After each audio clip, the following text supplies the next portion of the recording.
What's up, everybody? It is Rustbeard, and there are a lot, and I mean a lot, of NPCs in World of Warcraft. That being said, it's going to bring us to the topic of today's video. There are so many NPCs, in fact, that a lot of them get forgotten about, or brushed under the rug, or just lost in time. So there's a couple of them that I would like to talk about today.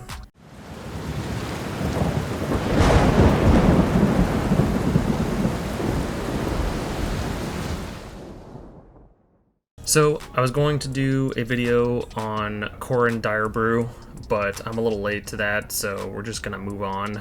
However, Brewfest is hands down one of the best of the mid-level holidays, in my opinion. I love Brewfest. I am the proud owner of the Brewfest Ram and the Brewfest Kodo Beast, as well as the Brewmaster title. So I decided to pick a couple of NPCs that are known.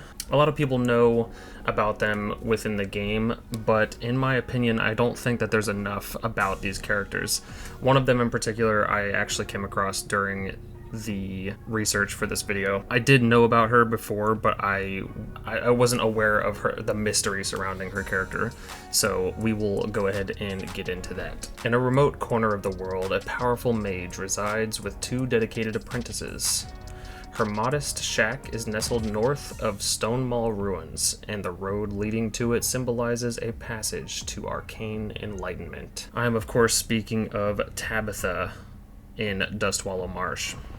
So this character was interesting to me because it turns out that there's not a whole lot known about this character. There's even some speculation on her history and the mysticism surrounding it. I'll go ahead and pull up a screenshot of some interesting theories that I had discovered, but there's a lot of people that are speculating that she is Egwene, the mother of Medivh, and she's just under a alias due to her status as a mystic. The only thing is, there's a lot of people that also disagree with this because Egwene is also dead. Take that with a grain of salt. However, there is a couple of comments that point out that death is just a setback in World of Warcraft. So that is true, and I don't know what I believe. I don't really care, really. I think it's cool, and I think that her being connected to Medivh in some way would be fun. I don't know how that would correlate with the fans, honestly, but it seems like a pretty popular theory, so let's go ahead and just keep it at that. Deep within the perilous Blackrock depths, you'll stumble upon the curious Grim Guzzler Tavern, a haven for the enigmatic Dark Iron Dwarves. At the heart of this establishment is Plugger Spazring, a level 55 elite leper gnome barkeeper with an eccentric twist. So Plugger Spazring obviously is pretty popular. If you've been playing World of Warcraft for any amount of time whatsoever, you probably have stumbled across him at some point. The reason he's on this list is mainly because of the why that I have in my head. Why is there a leper gnome deep within Blackrock depths that owns a tavern specifically to cater to Dark Iron Dwarves? I don't know. Maybe there's something in the lore that I'm missing about leper gnomes and Dark Iron Dwarves and whatnot, but a leper gnome, of all things, would be chilling in the Blackrock depths specifically to surveil to the Dark Irons. I do believe that there are quite a bit of leper gnomes in the world, so not that they should have to sell to their own species or race or whatever they are, but at the same time, it just is weird to me that a leper gnome warlock is, I don't know, running business as usual deep within the Blackrock depths, one of the most perilous places you can possibly be in the lore. So Ragnaros is down there, of course all the Dark Irons, there's some old god shit going on. Like, it just seems to me that there are probably plenty of other places to run your business. Don't get me wrong, I respect the grind and I respect the amount of love that his ale gets, but his mistress succubus that he just has spawned out, I think is fun because it's not a void walker, you know, it's not a bouncer that he could be, you know, having at this place. It's not a an imp that could just bring your ale at, you know, very fast rates across the bar and whatnot. It is specifically a succubus, and I think that's funny and has its own implications. Moving on. Once a prominent mage and necromancer of the Kirin Tor in the bustling city of Dalaran, he shared a close bond with two fellow magicians, Bether Ishard and Thul Ravenclaw. Their magical prowess was legendary, and they were respected throughout the land. However, fate took an unexpected turn in the tumultuous Third War. During a fateful battle, Gunther Arcanus met his demise, his life extinguished by the relentless Scourge forces. But death did not claim him entirely.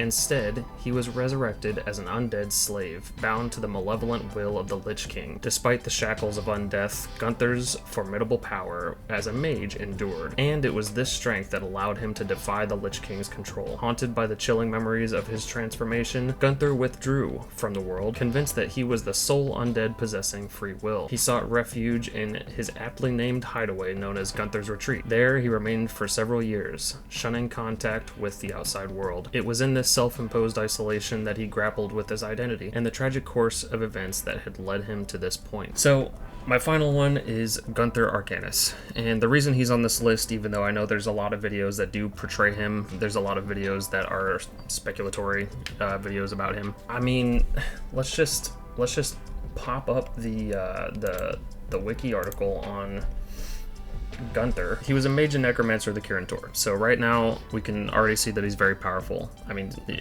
that's not any small feat, you know, so that's really cool. However, he broke free of the Lich King's control of his own accord, and that's the part that is interesting, because that's also not very easy to do. And he became a lich. He has a phylactery. I believe it is his spellbook is his phylactery. He's the only lich that isn't like Kel'Thuzad and stuff like that. He's gotta be pretty powerful. And I did see a video where someone mentioned that maybe Blizzard at the time of his creation, they didn't quite have an understanding of what they wanted liches to be and their power level and whatnot. So maybe they said this by mistake. Let's just scrap that for a minute and assume that he is a lich that broke free of the Lich King's control of his own will, and he's also part of the Kirin Tor, or was part of the Kirin Tor. He's a mage and a necromancer. He has got to be probably one of the most powerful liches in existence, but nobody talks about him. He's not mentioned in the game anymore. As a matter of fact, I don't think he's even in the game anymore.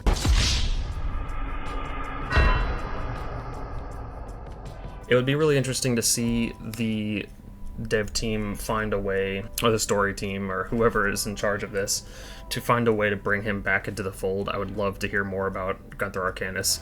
I've seen a video that mentioned him several years ago now, and he's always been on my mind. He's probably one of my favorite, like, lesser known characters in the lore, or in the world rather. Come on, Blizzard, bring him back.